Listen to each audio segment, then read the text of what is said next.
Arsenal, you hate to see it. Let's start off with a bit of a bang. The Gunners are shooting from all cylinders at this point of time as they have consolidated their position once more as one of the best teams in the world. Right now, they are eagerly anticipating another Champions League campaign, and with any luck, Arteta and his men might actually be able to break that European duck this season.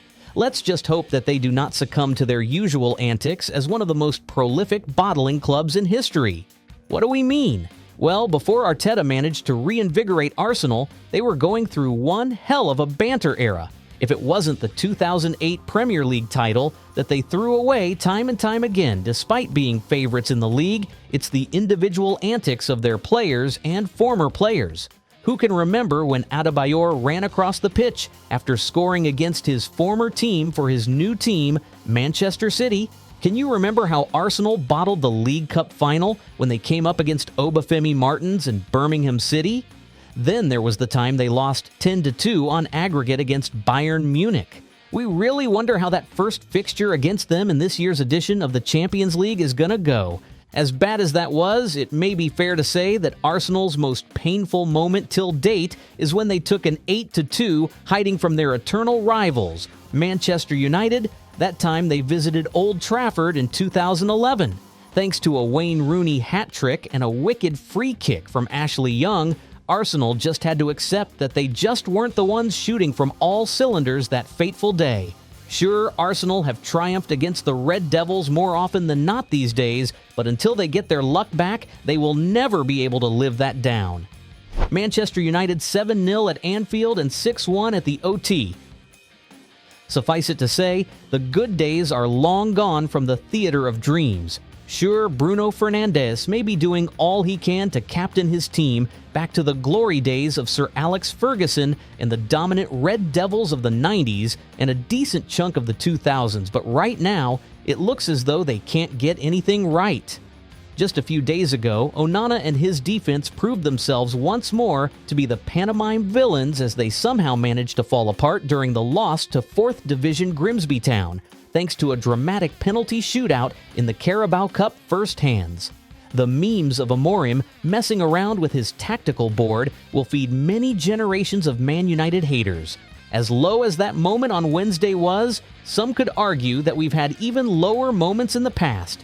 Is it the time we found out that we just lost out on the league to Man City thanks to that famous Aguero goal? As bad as that was, you needed to see how many Manchester United fans opted out of their summer holidays when we lost that Europa Cup final to Spurs in Bilbao last summer. Speaking of finals, who was there when Solskjaer orchestrated that disaster class against Villarreal back in 2021? Then there was the time that David De Gea decided he was going to let City win the FA Cup final with that terrible performance back in 2023. Boy, have we been through a lot in recent times. That said, there are those who would argue that either that 7-0 loss to their arch-rivals Liverpool was the worst moment in Man United history. 7-0. Simply unbelievable. 10. Hag truly has blood on his hands for what he had done to this Man United team. Then again, some may argue that the 1-6 loss to Manchester City, their socially noisy neighbors, back in 2011 was even worse.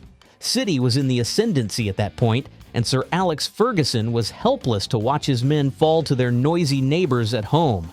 Which do you think was the worst moment for Man United? Please let us know in the comment section below. Liverpool, the colossal slip. Liverpool fans may snigger at the plight that they put their rivals through, but they too have their own moments of ignominy. After all, their banter era wasn't too long ago to be forgotten. In fact, when it comes to Liverpool, where do you want to start? Is it the time that they turned up to the FA Cup final in fancy suits, only to be thumped by Eric Cantona and Man United? A bad day for the ex-Spice boys that afternoon. Then there was the time that they lost out on pens to Northampton Town in the League Cup back in 2010. That Man United loss to Grimsby doesn't seem so unique anymore, does it? How about the time that Van Dijk took his team to Villa Park only to take 7 goals back home with them after a 7-2 loss to the Villains during the pandemic? I wonder why no one ever really mentions that when we talk about Liverpool's most embarrassing moments. That said, the most painful moment in Liverpool history till date must be that infamous slip. Just imagine the scene. Super captain Stevie G was leading his team to that coveted 20th league title. Already he had led his team to glory several times. Who could forget that night in Istanbul, or his being part of the treble-winning team of the 2000/01 team when he and the Reds won the Europa Cup, the FA Cup, and the League Cup? Well, the only thing that was missing was the Premier League to complete Gerrard's legacy, and as the Reds lined up against the Blues on the third to the last game of the season, it looked as though Gerrard would finally accomplish his crowning achievement. Then again, you know what they say, we plan and the gods of football laugh. Who'd have thought that it would be Gerrard's catastrophic slip that would give Chelsea's Demba Ba the assist he needed to put Liverpool to the sword? Try as they may and try as they might, Gerrard and the Reds just couldn't recover from this monumental slip. Gerrard was forced to watch as Suarez fell apart. It almost looked as though they would never get that 20th league title. Although Klopp and the Reds would seal the deal in 2020, that Gerrard's slip still stings. Chelsea. That night in Moscow, the interesting thing about Chelsea is that they have just come out of their own banter era as well. Or rather, they are still on the verge of it because few out of the West London-based organization can understand what Todd Boehly and his people are doing buying so many players. Alejandro Garnacho and Facundo Buonanotte are their 51st and 52nd acquisitions since Boehly bought Chelsea, and as such, many are still pipping them for many more painful moments in their future if things aren't handled properly. Then again, there is the fact that they have just won the Europa Conference League and the Club World Cup. They might actually be on the up. That said, it would be remiss of us to forget some of the most devastating moments that Chelsea fans have had to endure over the years. First, there was that period where they were a revolving door for managers. From Jose Mourinho to Thomas Tuchel, Chelsea is not a club that guarantees job security, even when you have achieved a certain level of success as a manager. Then there were the times they chased their Champions League glory, only to be felled by that devastating goal from Andres Iniesta in the 2009 Champions League semi-final. Till today, Chelsea fans swear that Wefalona and the referee, Tom Henning Overbo, rigged that game. As bad as that game was, it wasn't as bad as that rainy night in Moscow. Guys, you just had to be there. This was the first all-English UEFA Champions League final in history.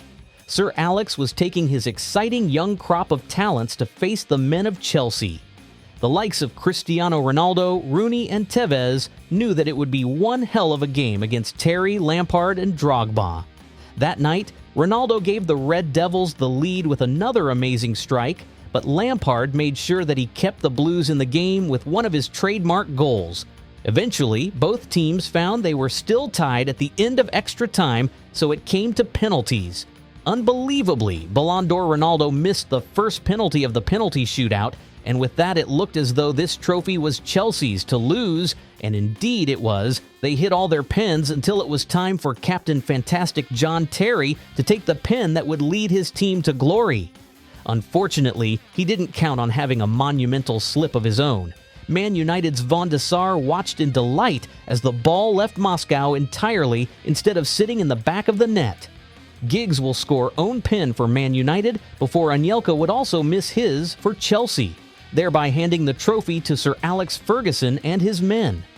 Till today, John Terry has confessed to having sleepless nights because of that monumental slip. Sure, Chelsea would eventually achieve their first Champions League triumph when they took on Bayern Munich in front of the Bavarians' home crowd.